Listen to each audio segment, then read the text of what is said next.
welcome to CivilNet. My guest today from here, Yerevan, is the CEO of the Eurasia Partnership Foundation, Gevorg Ter-Gabrielyan. Welcome, Gevorg. Thanks, hi. Gevorg and I have spoken in the past about various aspects of Armenia's democratization processes, Europeanization processes. Today we're going to talk about a sore topic, a very important topic, one that has to do with the recent attempts by the Azerbaijani leadership to limit what seems to be to limit civil society activism in their country by pointing to certain civil society activists and accusing them of being either engaged with Armenians, pro-Armenian, promoting Armenians. It's not quite clear what the allegation is, except Armenian has something to do with it. And we, Gevorg, have stayed away from talking about this publicly, individually, collectively, because we believed that we wouldn't be helping their cause if we were to do so. So now that some time has gone, and we're not going to talk about that specifically, but what happened as a result of the pressure, the arrests of Rauf, Mir Kadirov, and Leyla and Arif Yunus? Is it too early to talk about the consequences of those arrests and that pressure? Well, again, the individual cases are one thing, and they will have consequences as well, because these people were doing projects with somebody. But the overall picture is very important to discuss, analyze, understand, try to grasp. Now, a few elements for the overall picture. First of all, about a year ago, there was a circulation of an information that Azerbaijani parliament is going to adopt a law kind of criminalizing or delegitimizing any kind of interaction of NGOs there with Armenian NGOs. Right. Then it turned out that this was just a particular parliament member's idea, draft. It didn't go forward. And the international community very proudly said, you see, they didn't do it. Yes, which but just a mention of it. Yes, at the same time that demonstrates that this is, these stories are about a different thing. If you take into account also the prosecutions of other civil society members, which are very famous, the head of Transparency International, the Radio Free Europe reporter, the Anar Mamadli, and other cases. He was in European Azerbaijani relations very much, and recently he was convicted for evasion of taxes or something like that. When you see that picture, you understand that what is taking place there is in a way no more different. Maybe it has increased the scale, I don't know. But in a way we are witnessing that for the last 10 years or more than 10 years. Since around 1999, 2000, when Azerbaijani government started to move away from the earlier concept that it should be easy to talk, that it's welcoming if Azerbaijani NGOs visit Armenia or even Nagorno-Karabakh. First, there were some public cases when the groups of the public rebelled. I don't know was it masterminded or not, but there were some people who were, whose houses were attacked even after they returned from Karabakh, things like that. So it's when the policy changed, they began to imply that simply working with Armenians means somehow accepting the status quo. Yes, condoning and even supporting the Armenian version of events that Karabakh is a non-negotiable part of either Armenia or an independent, not part of Azerbaijan. So since then, it takes a lot of effort from civil society members of Armenia as well as Azerbaijan to think together on what can be the joint agenda, especially because the disconnect from the policy circles still stays in place. It's easy to not to have a disconnect. It's easy to have only the declarative level of the principles like Karabakh is ours. No, Karabakh is ours. But then no dialogue is possible. So it takes a lot of creativity to find out what should be the dialogue about. Mm-hmm. And sustainability and trust. Well, and then you build relations, and then you build trust, and then these people start suffering. Well, I'll come back to that. But right now, I just want to mention in the context of this particular case that, first of all, it's not over yet. Mm-hmm. Secondly, it indeed doesn't make sense for Armenian NGOs, Armenian human rights concerned people, their friends, to defend them much, because publicly defending them will play in the hands of those who are saying, look, they are like spies or whatever. Thirdly, right yesterday there was a publication of a long human rights letter, a community of human rights defenders letter, and all of them were from either Muslim or from Central Asia, or very few from Georgia. So that is the right approach. But there is also we should take into account that other dialogue projects, other dialogue events have already taken place after these events. After the hassling, after the yes. arrests. So this is not a general, universal policy decision to prohibit. That. This is usually, I cannot say if it's the case in this case or not, but usually when such a thing happens, there is a particular and sometimes unrelated reason for this.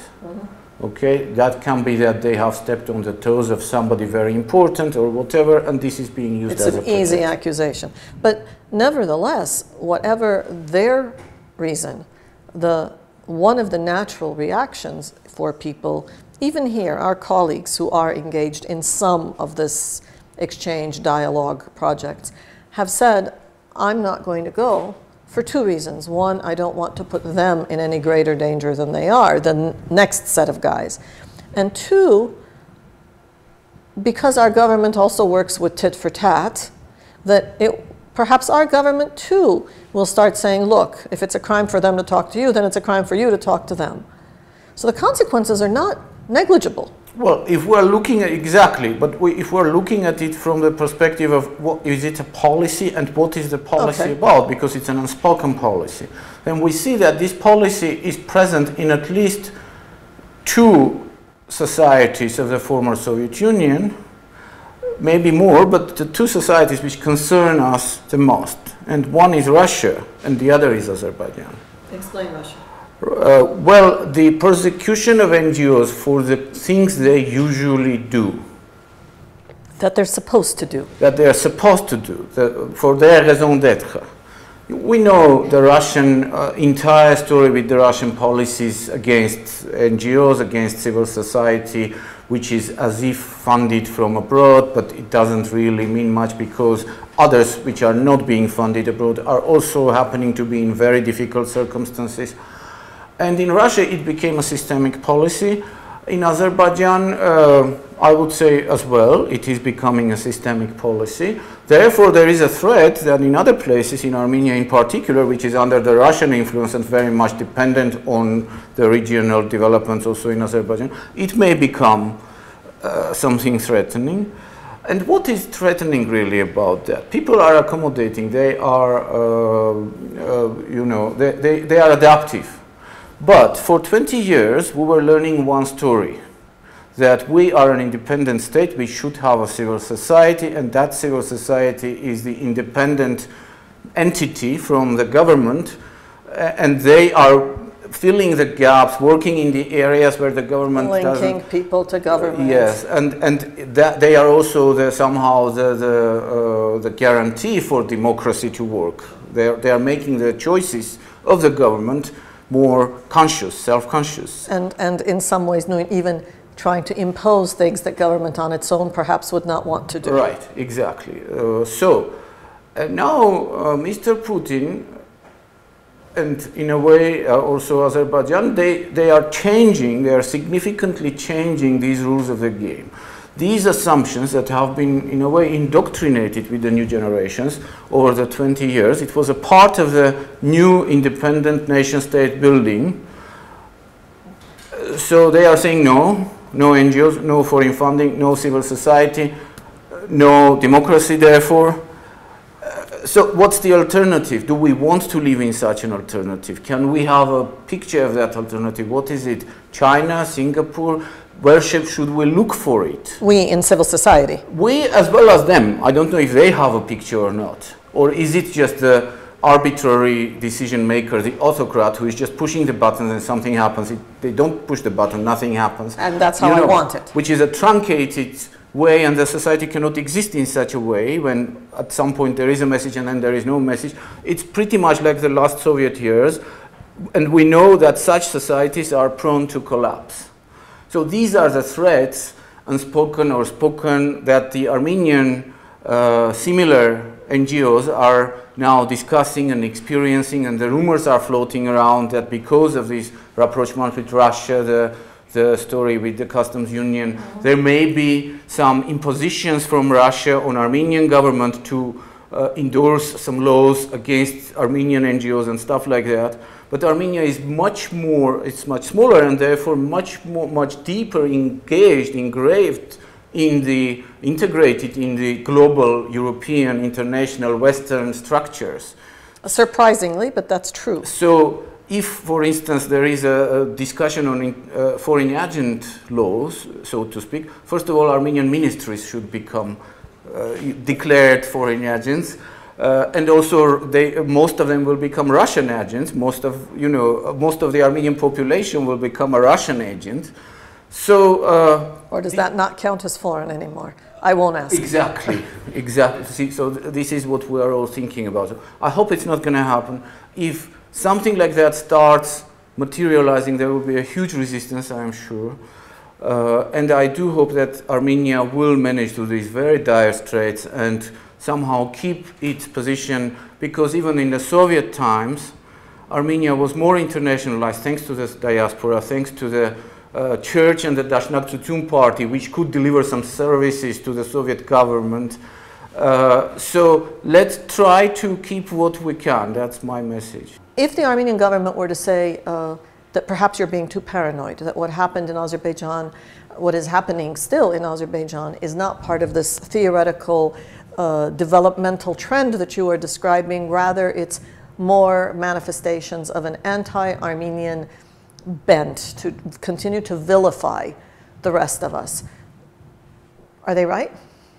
Well, the first part of the message, if they are saying this is not a trend, I say thank you very much. I kind of take you for your words. Yes, it shouldn't be a trend. The second part of the message, you know, there was an academic approach in earlier times about the fact that, about the idea that Azerbaijan's anti-Armenianness, apart from the fact that they lost a hot stage of war, is also based on the assumption that they need something to build their identity, so that the enemy image helps them to build their own national identity, which is kind of young and stuff like that. I think both for Armenia, Azerbaijan and Russia, it is not so much the nation building plans as much as the desires of the ruling cliques to keep their power and wealth. Nation holding plans. Yes. At this point, do we in civil society, or we who believe in engagement with Azerbaijani voices, do we have something to do? Is there something that we should be doing? Is it something that the international community should be doing? What should we do? We are continuing, and we should do it even more, discussing with Azerbaijan at all levels. Civil society with civil society, government with government, if they do, government with civil society, that there are some Armenians, and there are a lot of Armenians who want to change the situation. So let's discuss what.